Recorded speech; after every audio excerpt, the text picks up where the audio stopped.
Postal ज्ञान क्लासेसतर्फे या विशेष सखोल विश्लेषण सत्रात सर्वांचं स्वागत आहे. हो नक्कीच. खूप खूप स्वागत आहे सर्वांचं. आज आपण एका अत्यंत महत्त्वाच्या विषयावर चर्चा करणार आहोत.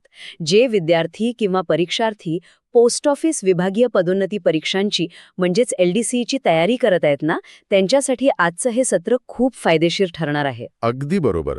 कारण आज आपण ज्या माहितीवर बोलणार आहोत ती माहिती पोस्टल ज्ञान क्लासेसने तयार केलेल्या भूगोलाच्या अत्यंत अभ्यासपूर्ण नोट्सवर आधारित आहे. हो, आणि ठीक आहे, आपण हे जरा उलगडून पाहूया.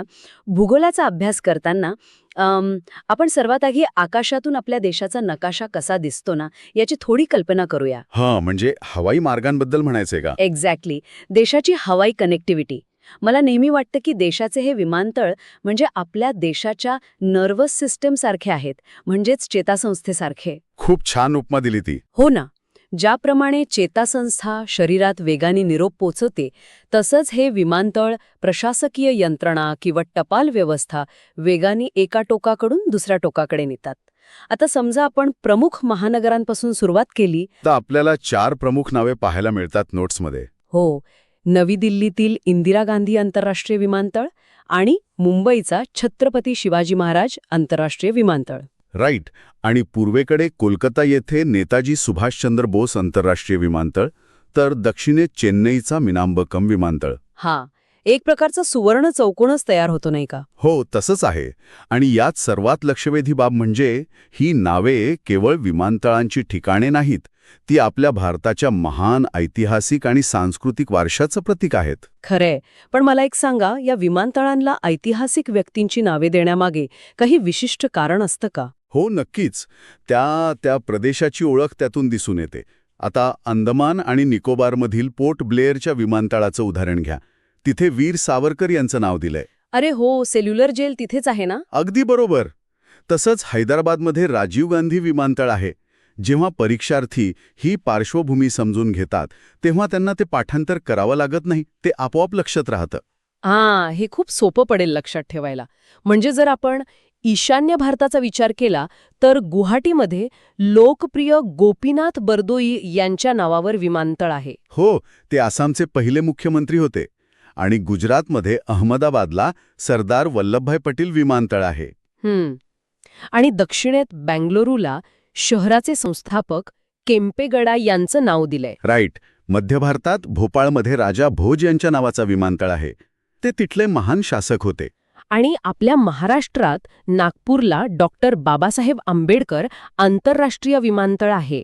हो, आणि नागपूर हे देशाच्या मध्यवर्ती ठिकाणी असल्याने टपाल विभागासाठी ते खूप महत्वाचं केंद्र आहे. उत्तरेत अमृतसरला गुरु रामदासजी यांच्या नावाने विमानतळ आहे. हो, ज्यांनी अमृतसर वसवले. आणि उत्तर प्रदेशात लखनौमध्ये चौधरी चरण सिंग आणि वाराणसीमध्ये लाल बहादूर शास्त्री विमानतळ आहेत. पूर्व किनाऱ्यावर ओडिशातील भुवनेश्वरला बिजू पटनायक यांचं नाव दिलंय. ते स्वतः वैमानिक होते असं म्हणतात. हो, एक्झॅक्टली. आणि चंदीगडमध्ये शहीद भगतसिंग आंतरराष्ट्रीय विमानतळ आहे. मध्य प्रदेशात इंदोरमध्ये देवी अहिल्याबाई होळकर विमानतळ आहे. ही सगळी ऐतिहासिक नावे विद्यार्थ्यांसाठी जोड्या जुळवा या प्रश्नांसाठी खूप महत्वाची आहेत. नक्कीच. पण काही विमानतळे त्यांच्या थेट भौगोलिक नावांसाठीही ओळखली जातात. जसे की गोव्यातील डेबोलिम विमानतळ. हो, आणि काश्मीरमध्ये श्रीनगर विमानतळ. कर्नाटकामध्ये मंगलोर आहे. केरळमध्ये पण बरीच आहेत ना. कोचीन म्हणजे कोची, मग कालिकट आणि त्रिवेंद्रम. राईट. राजस्थानमध्ये जयपूर आहे आणि तामिळनाडूमध्ये कोयंबतूर आणि तिरुचिरापल्ली. याशिवाय बिहारमधील गया बोधगया विमानतळ सुद्धा नोट्समध्ये दिलंय. हो, ते एक मोठं आंतरराष्ट्रीय तीर्थक्षेत्र आहे. तामिळनाडूतील मदुराई आणि आंध्र प्रदेशातील विशाखापट्टणम व विजयवाडा ही सुद्धा महत्वाची नावं आहेत. गुजरातमध्ये सुरत आंतरराष्ट्रीय विमानतळ आहे आणि केरळमध्ये कन्नूर. आणि पश्चिम बंगालमध्ये सिलिगुडीजवळ बागडोगरा विमानतळ आहे. बागडोगरा हे चिकननेक भागात येतं ना? हो. सुरक्षेच्या दृष्टीने खूप महत्वाचं आहे. अगदी बरोबर. बरं, आता चर्चेच्या या टप्प्यावर परीक्षार्थींसाठी एक छोटासा प्रश्न विचारूया का? हो, विचारूया ना. तर परीक्षार्थींसाठी एक छोटासा प्रश्न.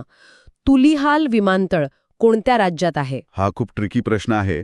याचं उत्तर आहे मणिपूर. तुलिहाल विमानतळ मणिपूर राज्यात आहे. अरे वा, ईशान्य भारतातील दळणवळण तसंही आव्हानात्मक असतं, त्यामुळे ही माहिती उपयोगी पडेल. हो, टपाल विभागासाठी ही विमानतळे जीवनवाहिनीच असतात तिथे. म्हणजे भूगोल हा केवळ जमिनीचा नसून प्रशासकीय गरजांचाही असतो. आता आपण आकाशातून थोडं जमिनीवर येऊया. नक्कीच. आपण विमानतळे पाहिले, पण पोस्टल खात्याच्या परीक्षा देणाऱ्या विद्यार्थ्यांसाठी नद्या आणि त्यांच्या काठावरील शहरांचा अभ्यास का महत्वाचा आहे? ही शहरे आणि नद्यांच्या जोड्या केवळ पाठांतरासाठी आहेत का? जर आपण याचा व्यापक दृष्टिकोनातून विचार केला तर समजेल की हे केवळ पाठांतरासाठी नाहीये. म्हणजे कसं? मानवी संस्कृती आणि व्यापाराचा उगमच नद्यांच्या खोऱ्यात झाला. जिथे पाणी तिथे लोकसंख्या, आणि जिथे लोकसंख्या जास्त तिथेच टपाल नेटवर्कचा पसारा सर्वाधिक असतो. अरे चा, हा विचार तर मी केलाच नव्हता. म्हणजे नद्या, प्रशासकीय केंद्रे आणि टपाल वितरण प्रणालीचा पाया ठरवतात. हो, ऐतिहासिकदृष्ट्या पत्रांची वाहतूक बोटींमधूनच व्हायची ना. चला, तर मग नोट्समधील या यादीवर नजर टाकूया. आपण सर्वात आधी उत्तरेकडील गंगेच्या खोऱ्यापासून सुरुवात करूया. हो, गंगा नदीच्या काठावर उत्तराखंडमध्ये हरिद्वार आणि बद्रीनाथ आहेत. आणि उत्तर प्रदेशात कन्नौज, मग प्रयागराज, ज्याला आपण अलाहाबाद म्हणतो, कानपूर, वाराणसी, फर्रुखाबाद आणि फतेगड ही शहरं आहेत. राईट. बिहारमध्ये गाझीपूर किंवा हाजीपूर आणि राजधानी पटना ही शहरे गंगेच्या काठावरच आहेत. बापरे, म्हणजे देशातील अर्ध्याहून अधिक कामकाज याच खोऱ्यात चालते. आणि गंगेची उपनदी यमुना. यमुनेच्या काठावर आग्रा, नवी दिल्ली, मथुरा, औरैया आणि इटावा आहेत. आणि उत्तर प्रदेशातील अयोध्या हे शहर सरयू नदीच्या काठावर आहे, राईट? हो, आणि जौनपूर हे गोमती नदीच्या तीरावर आहे. आता दक्षिण आणि मध्य भारताकडे वळूया. तिथे गोदावरी नदी खूप महत्वाची आहे. गोदावरीला दक्षिण भारताची गंगा मानतात. तिच्या काठावर नाशिक, नांदेड, निजामाबाद आणि राजमुंद्री आहेत. आणि कृष्णा नदीच्या काठावर सांगली, कराड आणि आंध्र प्रदेशातील विजयवाडा आहे. कावेरी नदीचा विचार केला तर तिथे तामिळनाडूतील तिरुचिरापल्ली आणि इरोड ही शहरे वसलेली आहेत. आणि मध्य भारतातून वाहणाऱ्या नर्मदा नदीच्या काठावर मध्य प्रदेशातील जबलपूर आणि गुजरातमधील भरूच आहे. भरूच हे तर जुनं बंदर आहे ना? हो, अगदी बरोबर. आता इतर काही महत्वाच्या नद्या पाहूया. ईशान्येकडे ब्रह्मपुत्रा नदीवर दिब्रुगड आणि गुवाहाटी आहेत. पश्चिम बंगालची राजधानी कोलकाता हे हुगळी नदीवर आहे.